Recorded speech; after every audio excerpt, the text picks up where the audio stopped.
tardes. Mi nombre es Felipe, soy parte de CEMOS 98, una de las organizaciones involucradas en el festival CreaTures, y vamos a empezar la sesión de hoy de tarde, que cierra, digamos, el segundo día del festival. Voy a darle paso a mi compañera Jazz Choi, que va a presentar a nuestra ponente de hoy. Por favor, un aplauso, big applause for Jazz Choi, please. Hi, thank you for coming. This is our second day of the festival. It's so amazing to see so many people. And it is such a pleasure and privilege, personally and at the consortium level, to introduce Lucia Petroiusti. Okay, so how could one even begin to describe what Lucia does? With art, different forms of art, and more. I don't know. I felt very limited, so I started asking these good people. Some of you are here. And I was very strict. Give me adjectives to make it simple for myself, because Lucia's work is very complex and complicated by necessity.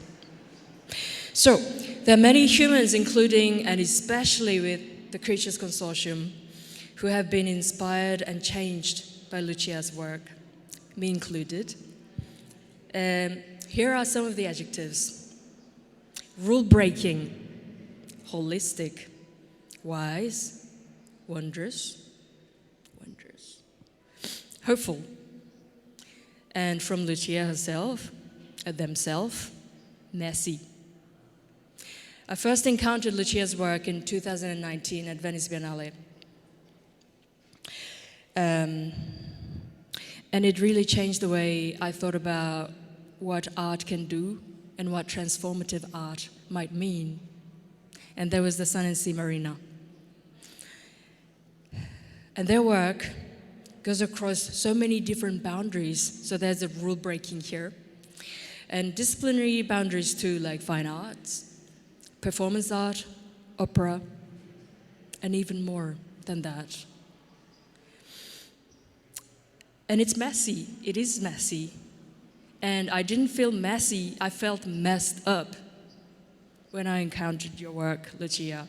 So thank you for that. And I'm sure from different ends, we all encountered your work in a way that was that felt like being messed up, and it's in a good way. And I think we need that for transformative futures. But if we want to really talk about transformative creative practices, really that's the power of curating, I think. If we go back to its etymology, cura, or to care. And I do feel that looking at your work and experiencing your work. You bring these artistic realities to physical form. I think it's magical, and I think we will see some of those examples today. And your work really challenges and pushes on the institutional, disciplinary, and political thresholds through the unexpected and ineffable. And I'm going to end with this excerpt from Sun and Sea Marina, libretto, which Lucia curated at the Venice Biennale, the work that I encountered personally. This year, the sea is as green as a forest. Eutrophication. Botanical gardens are flourishing in the sea. The water blooms. Our bodies are covered with a slippery green fleece. Our swimsuits are filling up with algae, empty snail homes, swollen seaweed, fish remains, and all kinds of shells. This is part of the Sun and Sea Marina, the opera at Venice Biennale 2019. Let's think about this a bit. It was magical, and thank you personally, but on behalf of the CreaTures Consortium also, your work has inspired us deeply. So, please welcome Lucia Petroiusti.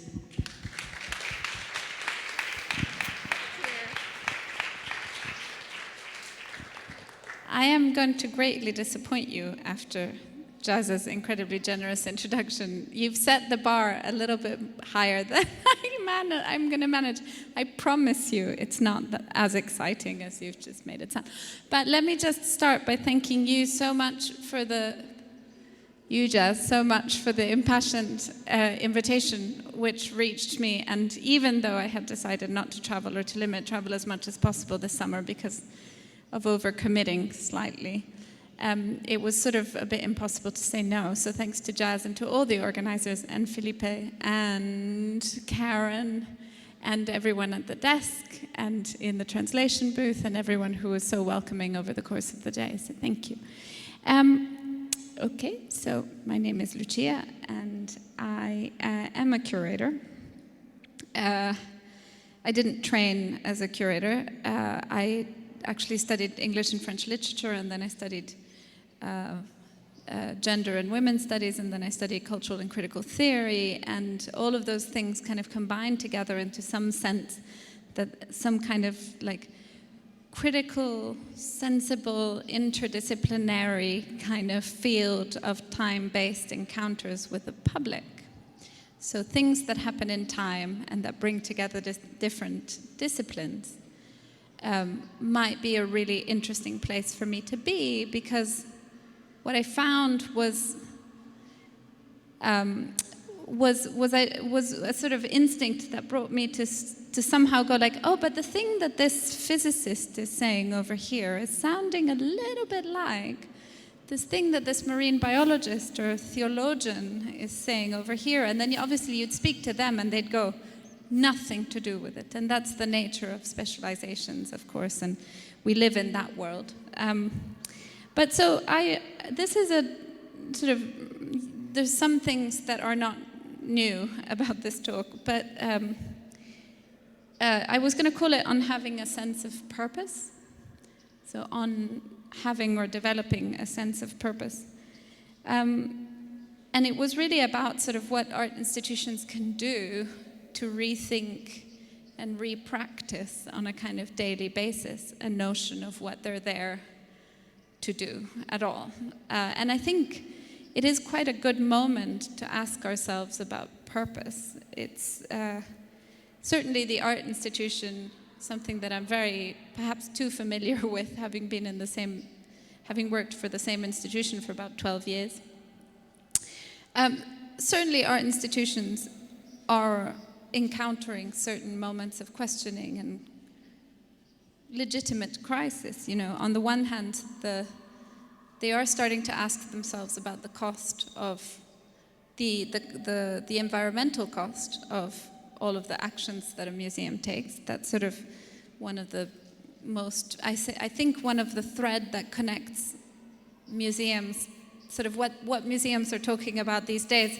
There's a really big emphasis on the word sustainability and decarbonization, for example.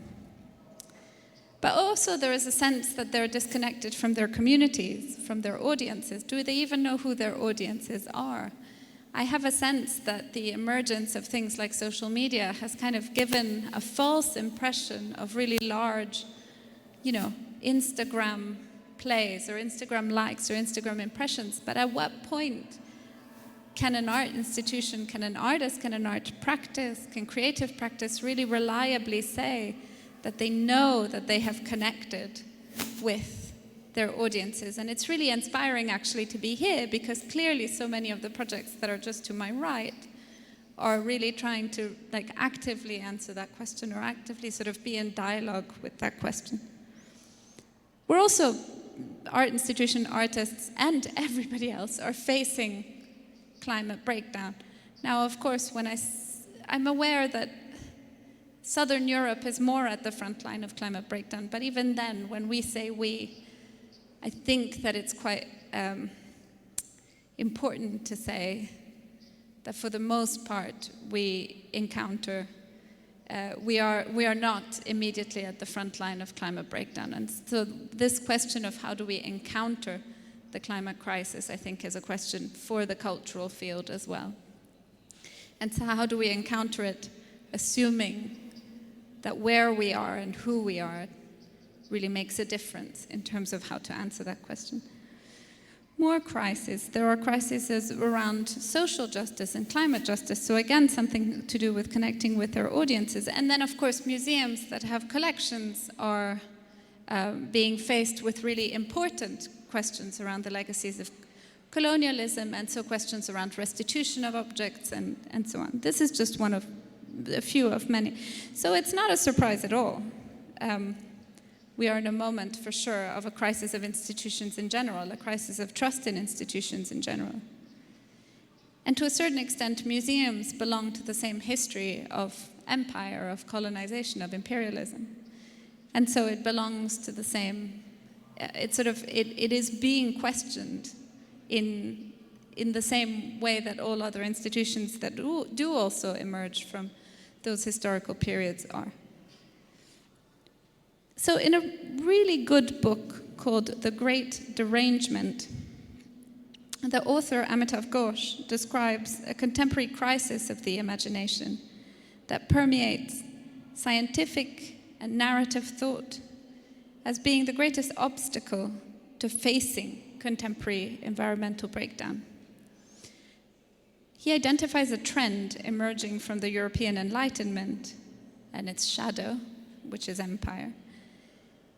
And he speaks of discontinuities as this kind of habit of mind encouraged by Enlightenment thinking. And he explains it like this: to break problems into smaller and smaller puzzles until a solution presents itself. This is a way of thinking, he continues, that deliberately excludes things and forces, called externalities, that lie beyond the horizon of the matter at hand. It is a perspective, he concludes, that renders the interconnectedness of Gaia unthinkable. So here we go back to all the conversations that I end up having with oceanographers and with, maybe like a theologian, and everybody's really specialized and really siloed and has a really hard time connecting in a much more maybe amateur way, in a much more kind of imperfect way, to try and make connections between their modes of thinking. So how can we even begin to think about Gaia, this messy? And when I say messy, it's quite a compliment. It's this messy, interconnected, complex tangle that is just completely also unfathomable. It's sort of the biggest and most complex form of computational thinking that is, obviously, maybe the universe is, but the Earth is a pretty damn great computer, and we haven't really made another or a better one. Anyways, continuing on, in The Nutmeg's Curse, which is the second book, the most recent book of Amitav Ghosh, the agency of the non-human, which in the case of this book is the nutmeg, the little thing, becomes the catalyst for Amitav Ghosh's entire reflection on how the silencing of an animated and vital earth with all of the soul that all of the mountains and all of the trees and forests and so on have, that the silencing of this vitalist animated earth is part of the project of empire itself. And returning to that anima, to that soul, to that vitalism, recognizing that principle of which we might call Gaia, is part of a work of repair that Amitav Ghosh argues, and I really agree with him, is both decolonial, environmentally just, and environmentally balanced.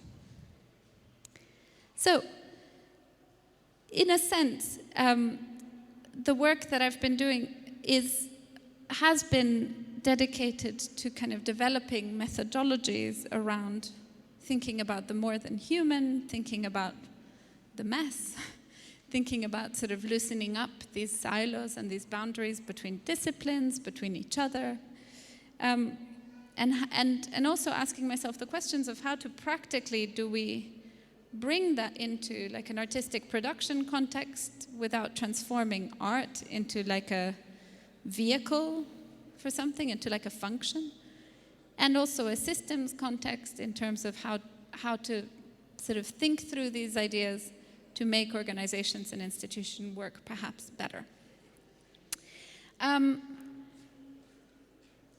And so I've been thinking a lot about the contemporary cultural institution as a kind of an agent, asking myself about what institutions and art museums and art organizations and also artistic practice, what is their sense of self and what is their sense of purpose or mission in relating to the climate crisis or climate justice or social justice imperatives.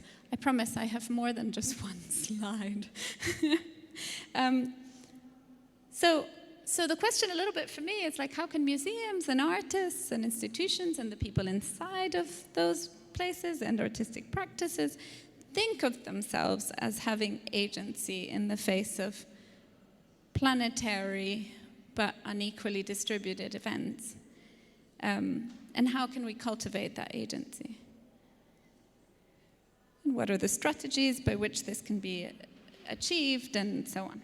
And the answer is, I think, yes, like it can be done. And I'm going to share with you a few sort of artistic and curatorial strategies.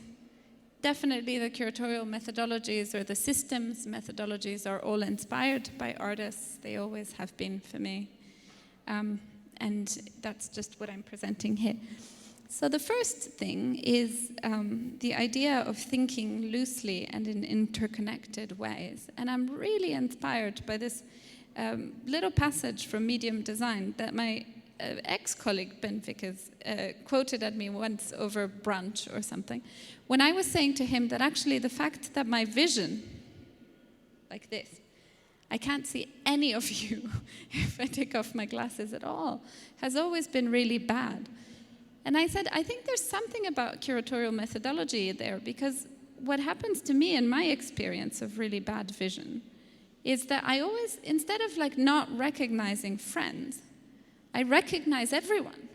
So I walk around the street without my glasses on and I say hi to just loads of strangers. And I thought, well, you know, to recognize, if you look with a kind of blurry sense, you might encounter similarities before you encounter difference. It's possible. And how can, I mean, I didn't overthink this. This was after the fact. But it's like, is there something that emerges out of a really, really embodied, like physical experience since forever, that translates itself into a way of being, which is like approximate? And so Ben said, well, you should remember that this book has this, where nothing is new. Keller Easterling is a really brilliant architectural thinker who teaches at Yale. Where nothing is new and nothing is right, there are no dramatic manifestos, but maybe there is a chance to rehearse a habit of mind that has been eclipsed. So also she brings in the notion of history, the notion that something that was there has been eclipsed. You are already able to detect, as if with half-closed eyes, a world at a different focal length, rather than only declarations, right answers, objects, determinations. You can detect and manipulate the medium or matrix in which they are suspended and in which they change over time. In other words, to a certain extent, the sense of the present, the air between us, the water for the fish. And I think of this approach as one that is somewhat kind of cosmological as well. It's like, how can you make cultural projects that in some way sort of throw a set of coordinates up in the sky and allow for the constellations to be interpreted by anyone who experiences? To give you another way into this notion of imprecision as a good thing.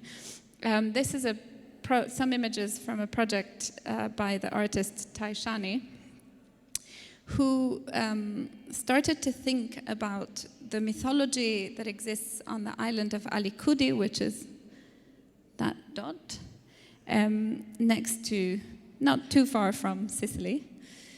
And Alicudi is really weird because it has its own mythology that is completely different from the other islands in the archipelago to which it belongs. And that mythology is particularly psychedelic. Well, it turns out that this mythology, which involves the women from the village covering themselves into a kind of cream or an ointment, and then being able to fly to Palermo, so the larger island of Sicily, and come back with food and goods and riches. And then there's another practice there that is a kind of spiritual pre-Christian practice of older men in the village whose job it is to cut through a ritual these little trombedaria in Italian, tornadoes that happen at a distance. And they do a kind of ritual, and these mini tornadoes kind of avoid the island and move along or disperse. So what happens, no, not yet. What happened here is there is a theory which emerged when it was found out that the fungus called ergot, which I'm sure some of you must be familiar with, had infested the grain of rye that is on the island and being used to make bread, and that it did so at regular intervals for a few years at a time for hundreds of years. And this is an island, bear in mind, that has always had extremely kind of arid conditions, and therefore the food scarcity thing has always been, there's always been very little food, so it has never been a culture that has, seen an infestation of fungus and thrown away the rye. So this bread, the theory that some anthropologists and biologists now hold is that this bread that was infected with the ergot fungus this rye that was infected with the ergot fungus was then turned into bread and consumed. Now, what you need to know about ergot is that it's the same chemical composition. It's the chemical composition that Mr. Hoffman started from to synthesize LSD. So the theory now is that for years at a time on the island of Alicudi, everybody was basically having psychedelic trips all the time. And so the idea is that maybe this mythology also emerges out of this kind of experience that is also incredibly interconnected. It's an incredibly deep experience of a relationship between humans and a more than human agent, in that case, the mushroom. So, on that note, there was a documentary that was made on the island of Alicudi, and there's an anthropologist who moved to the island and became incredibly spiritual that speaks about this half-closed eyes methodologies a little bit in a different way. So I thought I'd play that for you as well. I need to get to more or less, yeah. Passeggiata con un amico verso le cave di Pomice, ha messo un piede in fallo e purtroppo Sua Eccellenza, che doveva venire qui per la processione del 20, il 19 si è rotto una gamba e l'hanno dovuto portare a Roma. Non voglio dire che ci sia una relazione, però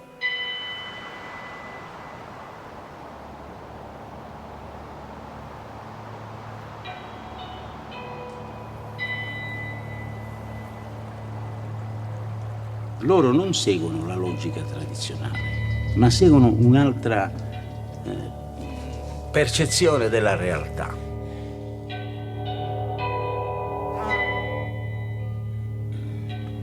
Col tempo ho capito che questa percezione della realtà era un approccio analogico, non logico.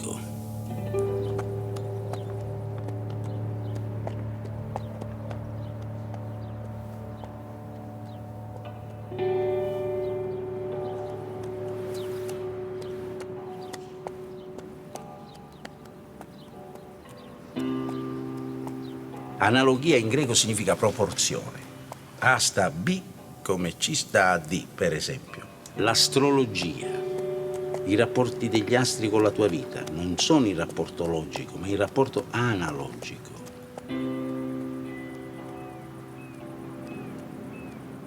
Solo una sensibilità analogica ti può portare a credere che il fatto che una statua, anziché stare da una parte, sta dall'altra, crei una cosa come il non piovere. Normalmente qui piove il 24 per la festa di San Bartolo, non è piovuto ieri, ma Adesso tra poco ci facciamo il bagno. So I chose an example very close to home in Italy, also to sort of try and make the point that cultures, analogical cosmologies and forms of cultural making are the world over, and that it's not a question of reifying, sort of some neo-colonial reification of indigenous cultures somewhere really far away at all. What I'm talking about is the fact that there are very, very subaltern forms of alternative knowledge formations and forms of epistemologies, knowledge productions, and that I'm really interested in the work of particularly kind of critical and activist anthropologists who have really rethought that discipline and tried to decolonize that discipline and tried to sort of emerge out of that rethinking of the discipline. It's running out of battery.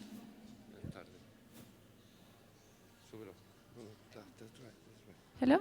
Yay, thank you. I realized this. I usually get through this in 5 minutes. It's been like 20. And who participate in an enormous amount of mobilization around kind of rights, and that emerge out of this kind of new discipline, forms of political positioning and political practice. Anyways, so the analogical logic is something that I'm quite fond of, and I think it would be quite useful to hold these things kind of hovering in your mind as ways of kind of thinking and possibly ways of practicing, which I think artists just do all the time, by the way. Kind of as tentative, in a sense, methodologies, and also maybe ways of thinking holistically about an institution as a kind of agent, maybe even developing some kind of like Gaia theory for an institution or something like this, and really sort of encourage organizations and institutions to think of themselves as inside an interconnected and interdependent mess. We won't watch it all, but it's really good and it's on YouTube. Now, to make a sort of, to turn this into a slightly more practical example, I'm just going to briefly talk to you about a project, the project probably, that has been most kind of focused on thinking about this idea of consciousness across human and more than human beings. This is a still from an amazing film from the artist Jana Sutala, but it's kind of, I always use this image because it's such a powerful way of kind of visualizing how swarming we as individuals are, how when we say I, we're really not talking about a singular being, and how artistic practices obviously bring these things to the fore. So, in 2018, the kind of animal theory expert and writer and curator Felipe Ramos and I started to develop a series that at the beginning was just a symposium, and then there was more, and then it was more, and so it became like a festival series and a research project, and now we're working on a book. And we called it The Shape of a Circle in the Mind of a Fish. And that actually just, it was one of those like a tunnels that you end up in psychoanalysis, where I was like really confused in a psychoanalysis session about this puffer fish. The puffer fish is a tiny fish that at the bottom of the ocean, as part of a kind of mating ritual, draws these kind of circles, you just saw them for a moment, those, into the sand. You may have seen them on the Blue Planet. These massive circles in the sand that look a little bit like artworks, mandalas, who knows, like meditation projects of meditation practice.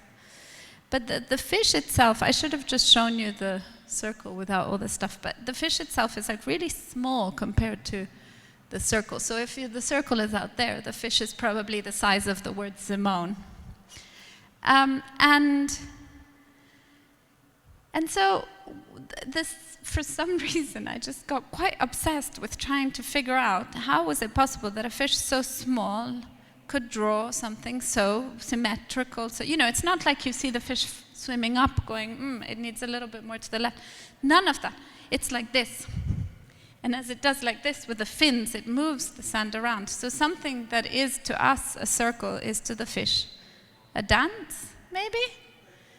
And so it was that initial thought that gave the name to the series, The Shape of a Circle in the Mind of a Fish. Like, what shape does that, what are the kind of translations and mistranslations, and which are also okay, and sort of lack, almost like gaps in interspecies communication that we need to take into account to really decenter the human from everything. And so on the basis of that, we started this series that instead of going like, we are going to destroy anthropocentrism, which would have been really hard and really quite long, we just went, okay, well, let's take some of the effects of anthropocentrism, some of the assumptions that we make on the basis of a human-centered vision of the world, and pick at those. Just kind of show, like, just slowly just kind of pick at them until they don't hold anymore. And so in the first iteration of this festival, we started to look at communication, and I guess the idea behind it was, well, we assumed that we need language to communicate. At that time, my son was 10 months maybe old, and I knew very well by that point that you do not need language to communicate. You do not need symbolic language to communicate.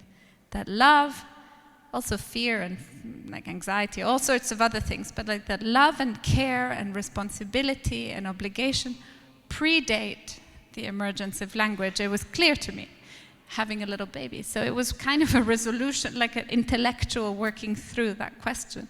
And so if it's true with a little human, then it's true with the fish, or with a plant, or with a mountain, or with a river, or with whatever. You know, you don't, how can we do away with the idea of linguistic communication being the basis for ethics and actually develop an ethics that bypasses that completely? And to a certain extent, whilst I'm completely fascinated by experiments and experiences and like using artificial intelligence to translate dolphin or whale song, to a certain extent, I also wonder whether that is the point that the dolphin or the whale is trying to make, right? Because it's really not, I wonder whether the point is, it's a little bit like turning, what example would I give you? It's a little bit like saying trees in New York City provide X million of dollars worth of services to the city inhabitants and therefore need to be planted or protected or whatever. It's like you're taking a more than human being and making it fit into like a linguistic or financial organization that is human. I'm going to get to the question of legal personhood because that also does that, but baby steps. Not here, I just mean like, I'll get there. So the second assumption had all this thing to do with the gut and the mind and sort of the idea of thinking about swarming organisms and Gaia, and sort of when we say I, we mean many, but the many is also one, like if we think about the planet as interconnected. There's something so religious about this somehow. The more I talk about it, the more I realize that it's like when you read Christian mystics from the High Middle Ages, there's just a ton of visions that not just Hildegard of Bingen, but many others. There's just a ton of visions that just have to do with divinity revealing the sense of multiplicity and oneness. I'm hearing myself speak and going like, you sound like you've taken a lot of bread from Ali Kudi. I haven't. So the third one had to do with plant consciousness and plant intelligence, and it really led us to think about really the difference between anthropomorphism, that is to say, thinking about sort of temporarily using as a thinking device forms of anthropomorphism, and on the other hand, anthropocentrism. So scientists will tell you that it's wrong to say that a tree has a sense of humor. But what if actually suggesting that trees had a sense of humor was actually to admit that the notion of humor is larger than the human specific definition of something like humor itself, and that of course we define things in our own image. That's how we ended up with an iconography for hundreds of years, certainly in Western Europe, that has God as a bearded old white man, because it was the person telling the story. So we describe things in our own image, and then we forget that that wasn't the definition of the whole. It was just a part definition in a mirror. Same with humor, love, generosity, care, whatever. Also jealousy, nastiness. It's not all good. And you just think every once in a while I have to make myself listen to Werner Herzog talking about nature just to not be too optimistic all the time. Then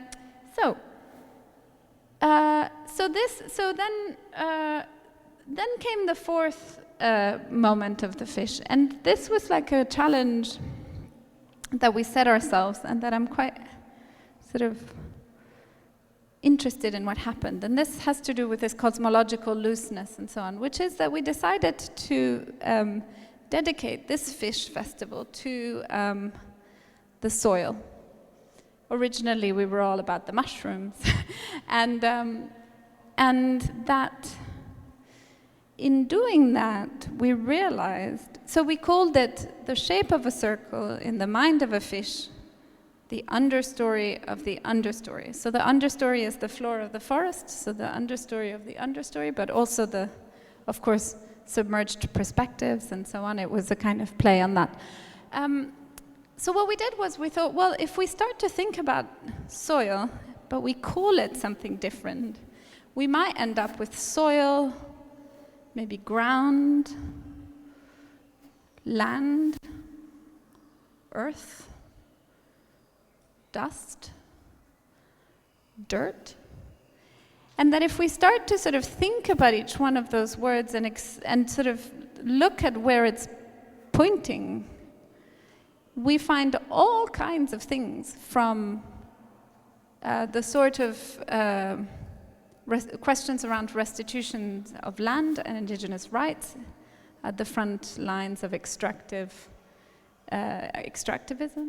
We find, with the word land comes with all that.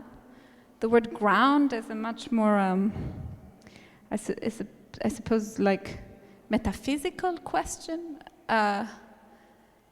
The notion of dust might bring with it questions around pollution and toxicity of dust and how unequally distributed along usually class and race and gender lines toxic dust actually is, and so forth. And so what we did was we expanded this soil. Oh, and if we say soil, of course, mushrooms and lichens and mycelium networks, and isn't that all amazing? Compost and how death is actually life and a piece of the cycle, and how that changes the way that we can think about time. And anyway, it went all over the place. This one had to be 2 days long, much as this lecture probably will.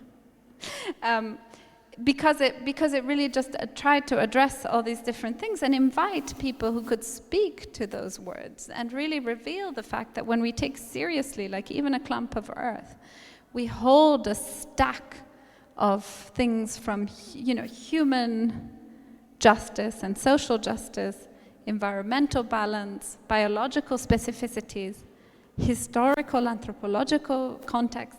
Everything is held in this, like William Blake said. So I was surprisingly running out of time to show you some videos from it, but I was going to.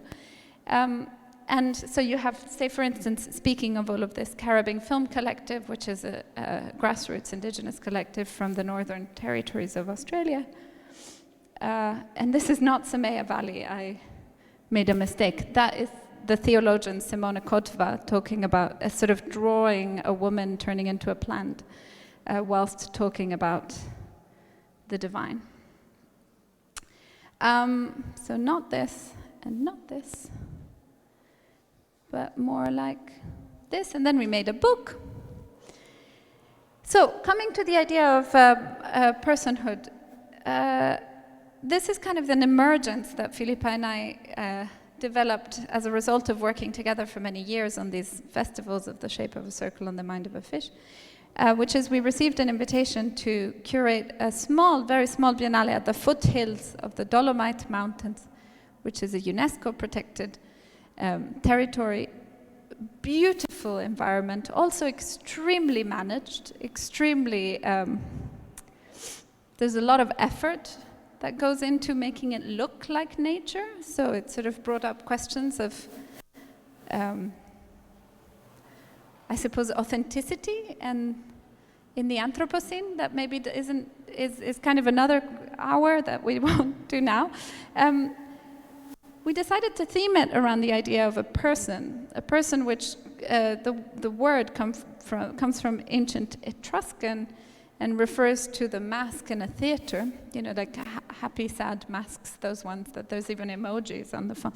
And so a person, when we say person, we sort of use the word wrong in a sense, because we mean like a human individual, but actually the etymological and also kind of expanded, more than human version of interpreting the notion of personhood is that a person is kind of almost like a wrapping that allows you to participate, step into something, whether it's stepping onto the stage, like a theater mask, or whether it's something like stepping onto the stage of, say, the international court, when we start talking about indigenous communities and activists joining together efforts, and lawyers joining efforts together to confer the notion of legal personhood to lakes and rivers and mountains. And we have examples in Ecuador, we have examples in Colombia, we have examples in India, in New Zealand, having happened over the last few years, to just name a few. Legal personhood is a fiction. In fact, there are ways of criticizing it in the sense that it's built around the same fiction that builds corporate personhood. But it's a fiction that enables a body of water or land or a more than human being to defend itself in court, or to be represented, to be defended in court. So what we wanted to do was really ask ourselves questions about the mythologies of the Dolomites, which really personalize each one of the peaks and mountains. There's fabulous stories of women who are mountains, who are women who are mountains, who are goddesses. And so we presented a number of works that sort of somehow, it didn't go down the kind of legal direction, but got inspired by ideas of animism, animation, anima, ensoulment, and kind of personhood, to think about more than human beings in different ways. So in this video by Lina Lapelite, about 300 little toys made in the village of Ortizei, where the Biennale takes place, in a stop-motion animation, kind of escape the city. This pale blue fountain by Revital Cohen and Tor van Balen inspires itself from the strange destiny of the horseshoe crab, which is a species that predates the dinosaurs and is still alive today. But today it is threatened by the pharmaceutical industry because every single vaccine that is ever being produced has been tested with a compound that uses the copper-rich blood of the horseshoe crab. So literally, horseshoe crabs are extracted from the ocean, bled for their blue blood, and then thrown back into the ocean. Supposedly it doesn't hurt them, but now they're on their way to extinction. This is another view from the Biennale of the Val Gardena. Here you have a work in which a kind of composite plant imagined by the Greek artist Kyriakigoni gives us a kind of oracle, sort of prediction of the future and a warning to humans. And it's called The Mountain Islands Shall Mourn Us Eternally. It's inspired by the fact that the Dolomites were once under the ocean, so most fossils that you will find are sea creatures. And I was going to show you a piece of it, but actually I'm going to skip that, although I can share the link with you. So another way that one can sort of play around with expectations of what we should and shouldn't do in art, in sort of our institutional environment or creative environment, for a curator is sort of change the shape of how an exhibition even takes shape. So this is an example called Being Mothers. It was actually a 9-month long, or maybe 10. I think we made it a really long pregnancy, but it was a several month long exhibition that opened one artwork at a time. That was the product of COVID, but also the product of wanting to think differently about the ways of experiencing an exhibition. So you had to travel from Berlin 45 minutes to go to this ex-power station, now turned art center, to come and revisit an artwork that you had already perhaps seen in order to see another one next to it. And it was a project, it was called Being Mothers because it was a project that tried to think about fertility and fertilization across kind of human and more than human species. Another example, very quickly, is a really large project that has been going on since the 2019s at Serpentine in London, where I worked for a really long time, that invited 50 artists at the time for the 50th anniversary of the Serpentine to devise and propose a project that was simultaneously an artwork and also an environmental intervention or campaign. Now that doesn't sound radical at all when I'm faced with all of these incredible and incredibly creative projects, but in the context of an art organization, the idea that we could put our energy and our effort into supporting environmental campaigns was a bit of a stretch. So we had to kind of devise this trick that basically went, well, make an artwork that is also an intervention or a prototype or an environmental reflection, and we tried to map them. We sort of received loads of ideas and we tried to map them according to something like this. This was also Ben, incredibly influential colleague for some years, who said, well, why don't you make a map a little bit like this? And we tried to map it in terms of like, what do we need, if there are campaigns, what do we need the audience to do, and what do we need the project to be? So let's imagine that the dots are artworks. Does it need to be visible? Does it need the audience to participate? Does it need it to be aware of something or of an issue? Does it go deep and invisible and tries to think about policy change or transformation of a really sort of infrastructural nature? And then that just fell out the window because all the projects were, that was a 2-dimensional map. And so we started to think about vectors instead. Vectors are like directions, intentions, movements. And we kind of identified 4 vectors that would give us a little bit the sense of who we as an institution would need to be to best support, would need to be or do to best support each one of the projects.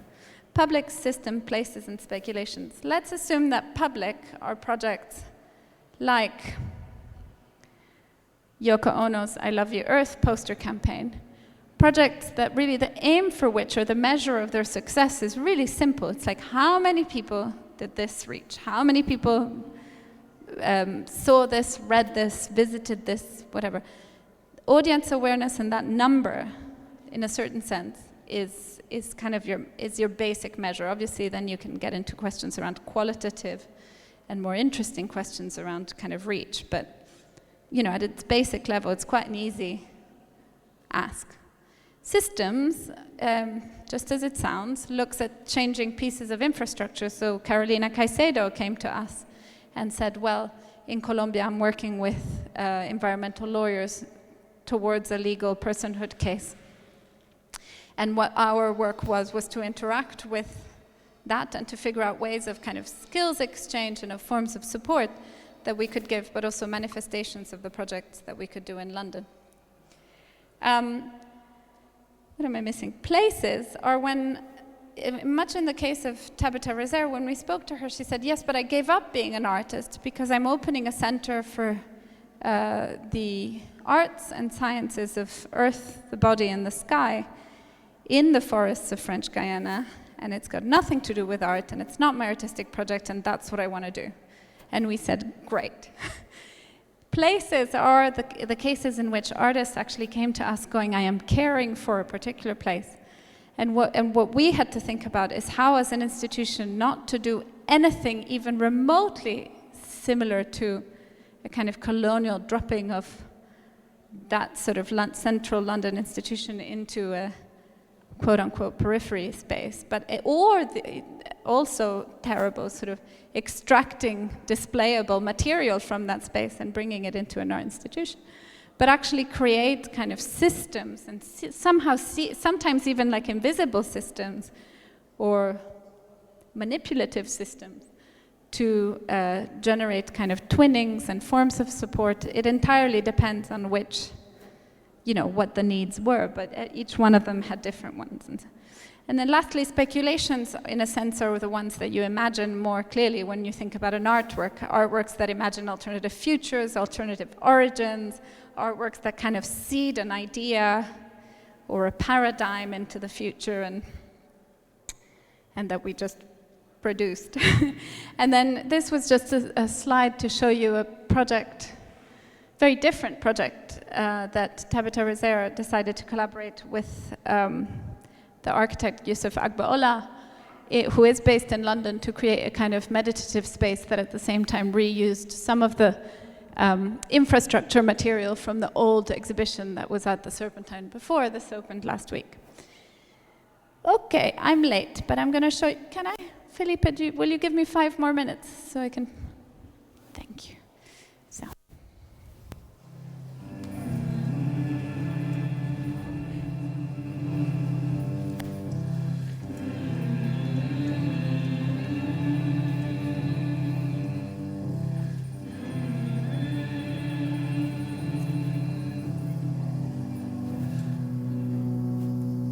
My boy is 8.5, and he has been swimming in the black, the yellow, the white, the red, the Mediterranean, Aegean Sea.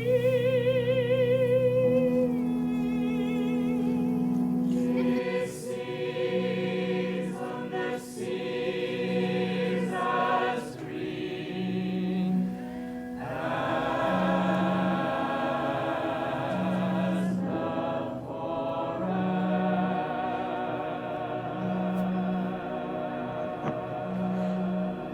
My mother left a 3D printer turned on, and the machine began to print me out.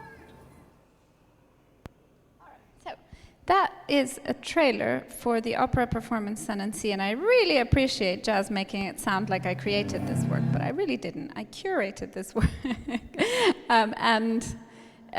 It is the product of the collaboration of 3 Lithuanian artists whose names are up there: Rugile Bardziukaite, Vaiva Granite, Lina Lapelite.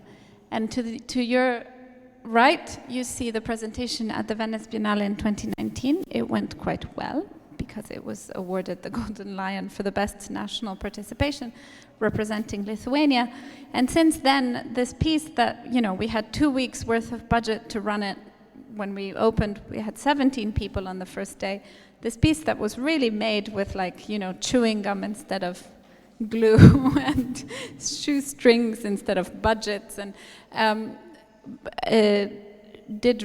turned into a now it's going to be a sort of 5-year international tour project that has already been to 19 cities. Here you see it in an abandoned Bauhaus swimming pool in just outside of the power station of Luckenwalde that I showed you. Now the piece presents, you watch from above, as you can see, as the vacationers on a beach, who are also singers, sing their individual stories, in a sense, stories that manifest themselves as small bothers, like little conversations, like mundane concerns, with a kind of underlying message, or it's not even a message, it's like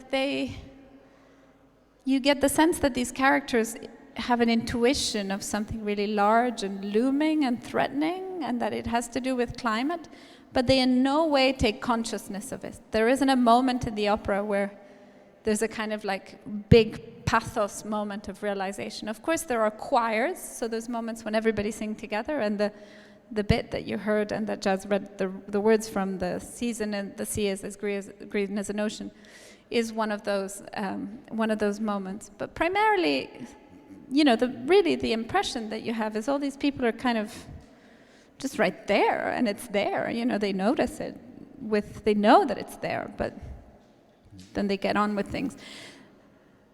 The thing that interests me most about this piece over time is that as it's been touring, this is a taxi parking space in Vilnius, that's a Baroque theater in Rome. As it's been touring around the world has also been changing. The things we talk about and that we worry about have also changed. And because of the fact that the way that you experience this piece is such a surface of projection of your own kind of what's inside, it tends to sort of, it's like psychotherapy, it tends to kind of pull out of you what's inside of you in the first place.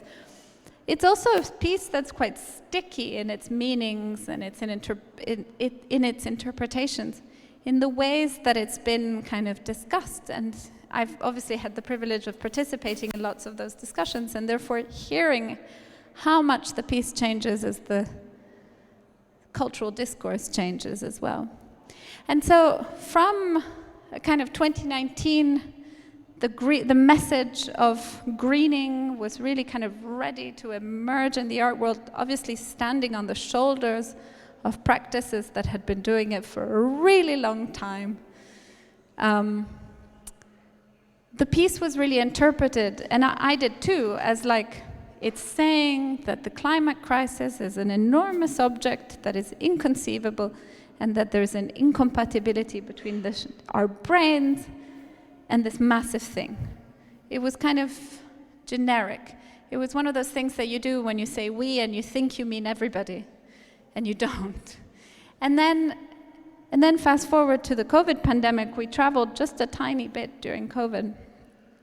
And all of a sudden, the fact that it's an outdoor scene, indoors, beach in a box, as I was calling it at the time, becomes really important. It becomes a piece that maybe has to do with alienation, maybe it has to do with the way that theater, maybe it's like a really meta kind of consideration of the relationship between theater and fiction and alienation, and so perhaps even like our experiences online and things like this. That emerged, and then it was 2020, and the BLM protests really erupted all over the world, bringing to the fore questions around decolonization and anti-racism, again on the shoulders of work that lots of people had been doing for a really long time. And so the question of like, well, we watching and they on the beach are clearly not at the front lines of climate breakdown. If you are not at the front line of climate breakdown, you perceive it and then you forget about it. If you're at the front line of climate breakdown, it has already affected your life, your loved ones' lives, your land, your livelihood. And so how do we experience climate breakdown becomes a much more nuanced and much more political question. And luckily, the artists were receptive to making those interpretive leaps and really, in a sense, being accompanied by this work and by the success that this work also has, to be able to kind of usher in questions around climate justice and environmental and social justice. And so for its presentation in London, which is happening in a neighborhood called Deptford, near Lewisham, a very famous borough, or in the borough of Lewisham, I'm not even quite sure, which is famous for the sort of incredibly unequally distributed levels of pollution and toxic air. And there is a very sort of there has a very sort of milestone case of a young 6-year-old girl who developed severe asthma, who was living in one of the most polluted areas of the whole of London, which happened to be in Lewisham, Ella Roberta Kissy Deborah. She died, and it was the first time that the coroner of the United Kingdom declared the death as having been caused by pollution.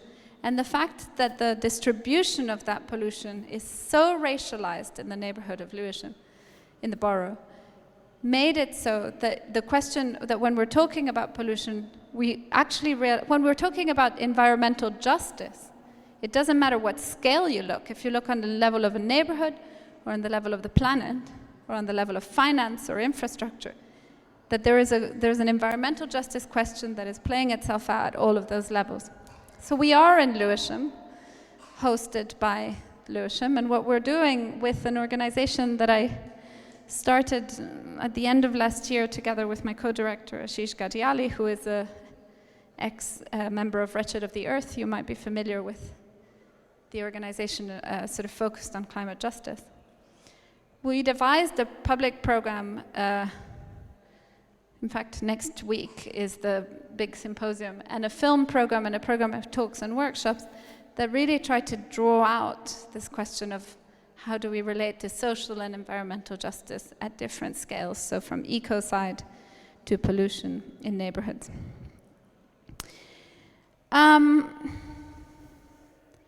This has to do with trying to tie it all together by telling you a little bit more about the General Ecology project, which is the project that I wrote at the Serpentine in 2018 when I came back from maternity.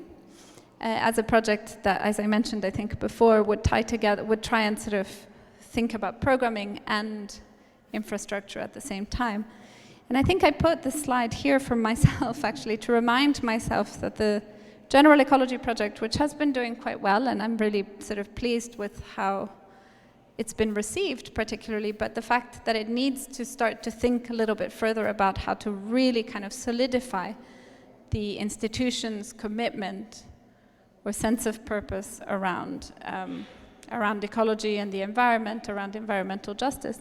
And that I thought that a really nice way of doing that would be to actually think more, even more generally than general ecology, about ecologies, and kind of try and address them in kind of through different methods and in different ways. So say, for instance, there's the decarbonization piece on the one hand, the question of, like, direct question of greening, but then net zero is based on slightly incomplete science, and sort of the, I suppose, necessary future of that reflection is going to be one that brings together questions around climate vulnerable countries and social justice and human livable niches and stuff like that. And so one strand of this activity could have to do with kind of what the industries call thought leadership and policy change and so on, thinking about justice, for instance.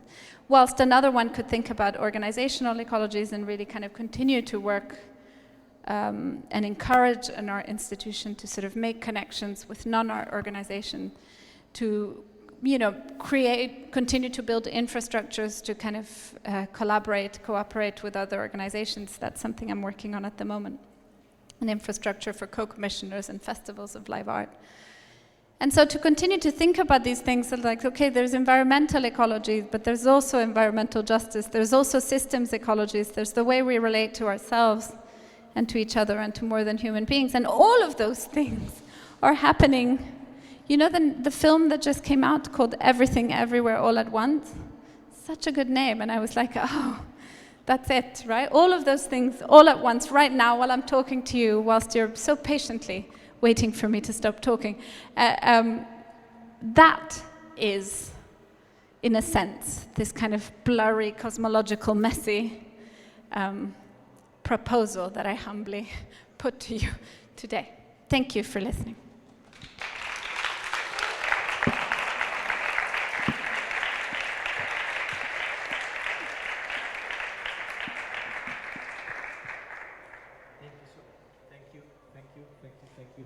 Thank you so much, Lucia, for this fascinating conference. I'm pretty sure. Thank you so much, Lucia, for this fascinating conference.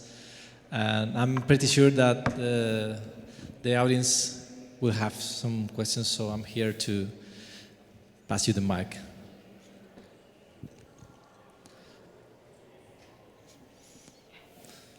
So while... This happens a lot.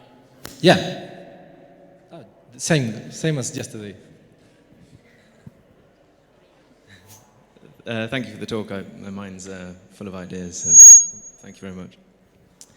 Yeah, I really like this bit about thinking about how a fish might be thinking about a circle. And it made me... I recently read How Forests Think by Eduardo Cohen, which was an amazing book for me. And was really, in the end, hopeful because he's talking about how we focus on symbolic representations such as language as a way through which we communicate, but actually there are many other signs, and this is what other forms of life use.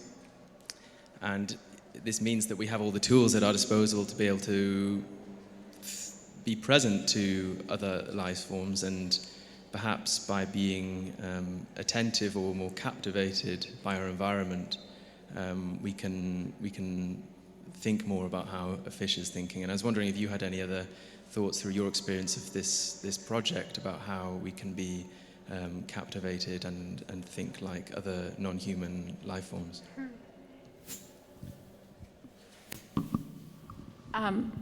I should come clean right now and tell you that I can't keep a plant alive for the life of me, but theoretically, living, and I think those experiences kind of exist, don't they? They're just often relegated to the sort of margins of the production, consumer, industrial complex of daily life. I think I can think of like lots of different artistic practices that do it in different ways, you know, like sort of definitely lots of meditative or spiritual practices kind of lead you into that direction. But the thing that occurred to me when you mentioned that book is I think it's like also really important not to kind of fall into a assumption of some kind of enchantment. Like it's the relationships that are described in kind of much closer human, more than human environments are also relationships of great vulnerability, you know, in which like the human actually doesn't protect themselves or isn't completely fully protected and sheltered from, like, be it Jaguar or oil drilling company, or you know, there is like great vulnerability and great fragility in those sort of environments and places as well. Some of them are political, and some of them are just the fact of being vulnerable. So what I was thinking. And you reminded me that I forgot to talk about something that I kind of often talk about, which is that when you look at organizations and institutions and you find the word sustainability and resilience in their like mission statement or environmental statement or something like this, if you read a little bit more closely, you realize that they're usually talking about their own sustainability and their own resilience, not like planetary sustainability and resilience. And so institutions protect themselves, and they really do. They sort of do things for the sake of perceptions. They don't do things for the sake of perceptions. They do things for the sake of money. They don't do things for the notion that you could have a sense of purpose that is further out to see, and that you could kind of sail your institution in that direction, even at the expense, you know, even if you have to then die, but I mean collapse, it would be a much more interesting challenge for organizations to set themselves. So I guess there's something about, I'm buzzing around your question in trying to say that there's something about sort of making oneself at whatever scale, like, yes, porous, yes, attuned, but also accepting that that comes with a certain degree of like risk and vulnerability. It's a really useful exercise, I think. I didn't really answer you, did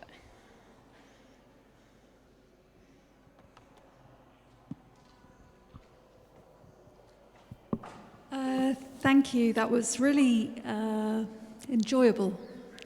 I was struck listening to you talk about, like, I kept imagining you as the fish, and what is the circle? Like, what is the circle that you're making? What is the purpose of the circle? And I suppose I want to ask you about what is the relationship of all the work that you've been doing to the institutions that you have been moving through or connecting? Like, do you and the institutions that you have been working with and through have a shared sense of purpose ever?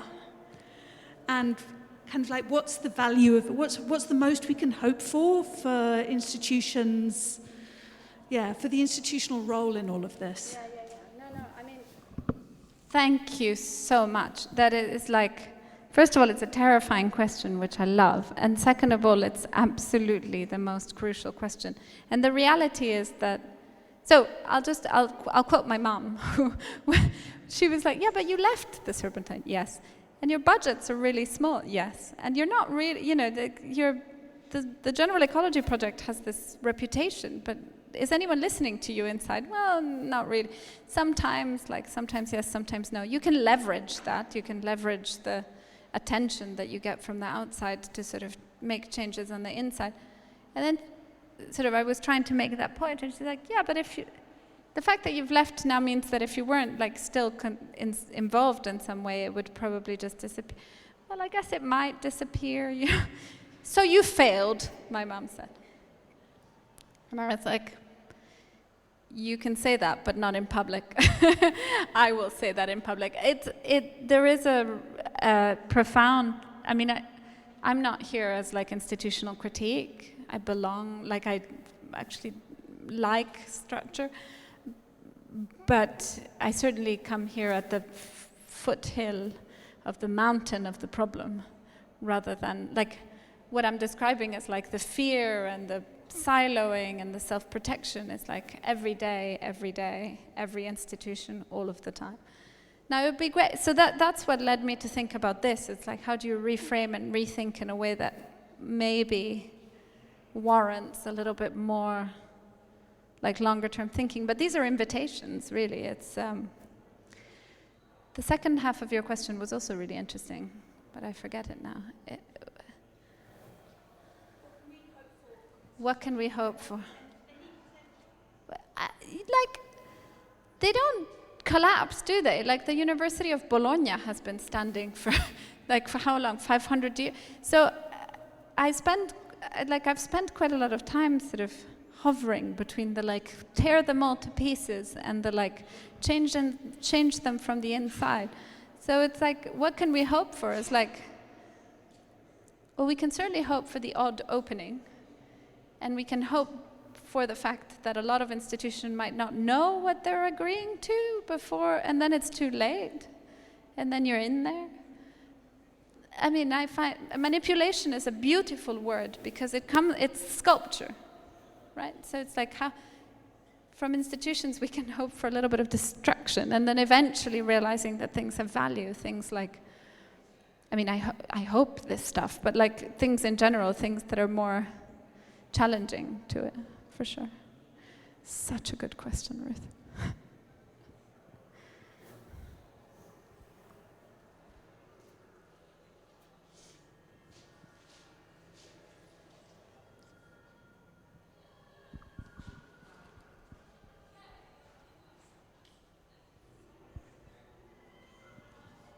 Sí, hola. Disculpa, te voy a hacer la pregunta en español. Vale.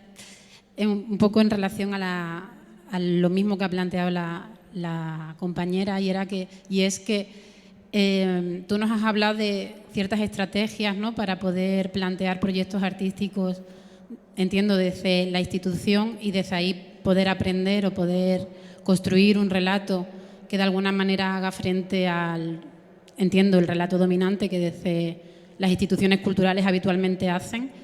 Pero creo que también podría ser interesante si tienes experiencia o si tienes anécdotas sobre cuáles han sido los intentos de la institución por boicotear de alguna manera o sabotear esos intentos por mantener un relato crítico contra la propia hegemonía de la institución.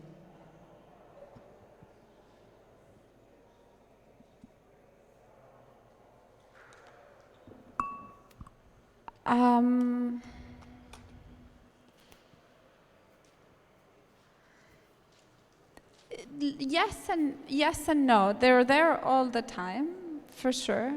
I suppose for anyone who didn't have the thing, the question was around sort of attempts for institution to do the opposite, rather than embrace the challenges, actually sort of make it go away.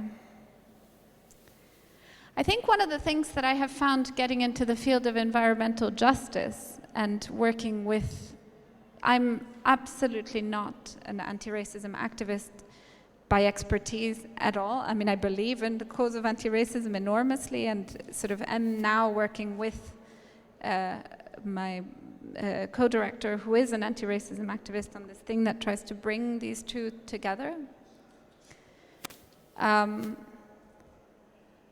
So I don't speak from any position of expertise, but I've definitely noticed that it's a lot easier for institutions to embrace the discourse of decarbonization and net zero, what is sometimes referred to as white ecology, than to embrace questions that are much more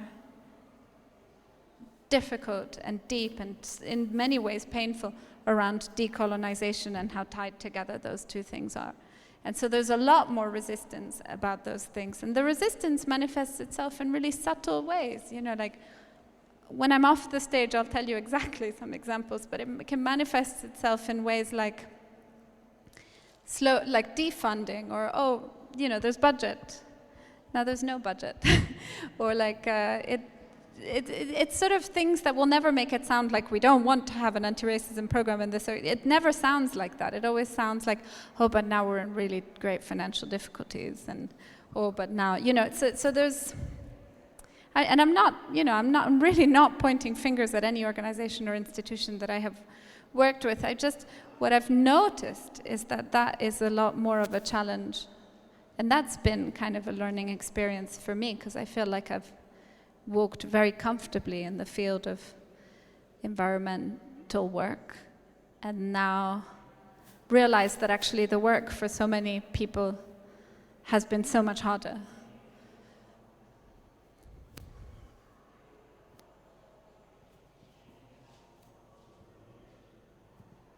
Hello, thank you. So my question comes from this shared notion that art might have the power to do what nobody else has done in terms of activating people towards really living more sustainable lives and creating more sustainable world. However, we haven't been able to prove it. So we have the notion, we don't know if it's really working, and then you said we cannot continue to count if art has been successful based on the number of people who have visited an institution or an exhibition. Have you been thinking of other ways in which we could start to know if this is working? I think there's a lot of people that are working on questions of impact and trying to sort of quantify and sort of create some different measures around impact, for sure.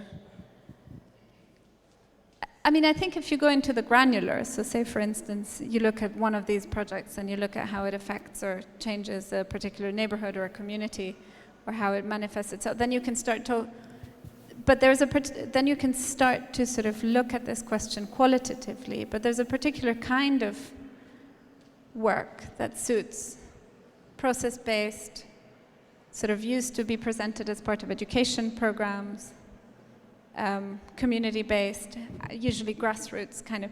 It lends itself to that kind of non-measurement measurement. I guess, so I remember a conversation with a scientific researcher that said that since since the establishment of, since funding has been developed in a particular way for scientific research, where you're expected to tell the funder your expected result in order to get the funding. He says since then there has been next to no, big milestone discovery in scientific research, because you have to be able to have the space to just meander around. So it's not so different from art. And I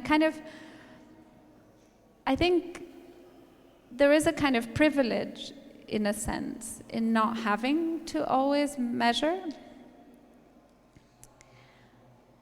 I imagine a lot of cultural work as like messages in bottles into the ocean, and then, more often than not, it doesn't end up anywhere, but sometimes it does. Like the experience that I've had of Sun and Sea, obviously it's like lots of people saying how great it is, but I think it's more to do with like this kind of fleshy sense that something is changing in the consciousness, and like sometimes those things do happen, and they don't have to be super famous for it to happen. I think, somehow this, I don't want to romanticize process-based work either, but you do kind of experience, you experience transformation together, right? So it's like it's definitely like a shared thing. It's a good question. But in general, so, sorry, to continue on that question, I think there's something really interesting in the fact that, for instance, the conference on climate change, COP26, the last one, had an agenda that had all these different days dedicated to different things, but culture was not on it. And I thought about it a lot, and I realized, if you look at the policies of the British government that is hosting COP, they're funding fossil fuel companies behind their backs, hosting COP and presenting themselves as kind of beacons in environmental future. So the reason why culture isn't on the agenda is because the COP is a cultural project, a soft diplomacy cultural project to position the Conservative Party as somehow sort of an exemplary one for climate action. And so culture is like, it's like what Keller Easterling says in that thing, it's the medium or the matrix, it's like the water within which everything is suspended. So it's more about like, it's like the chemical alteration of that I think we're in the business of, maybe.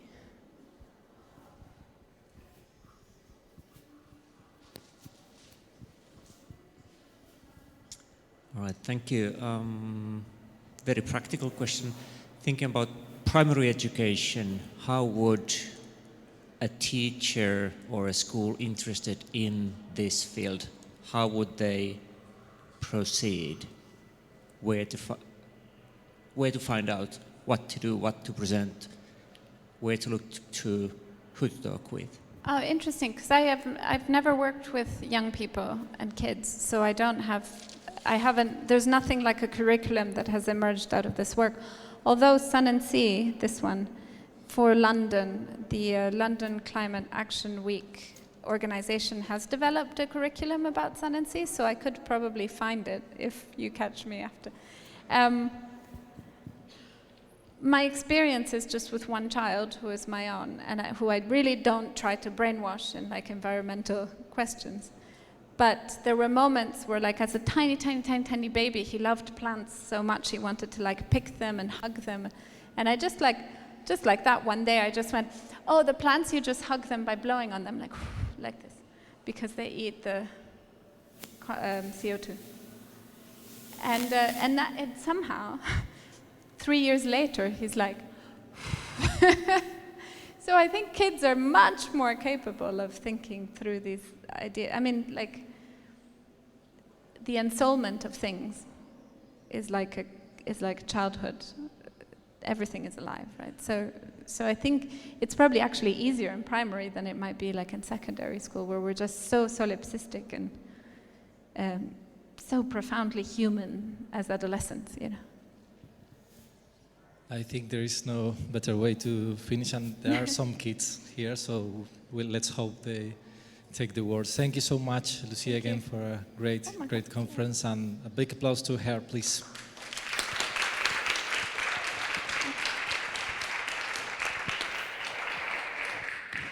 And see you tomorrow at Santa Clara. We start at 9:30 with the conferences in Espacio Santa Clara. And also, as the last day in Artilleria, during the afternoon from 6 till 9:30 with the last conference and with the exhibition. Thank you so much. See you tomorrow.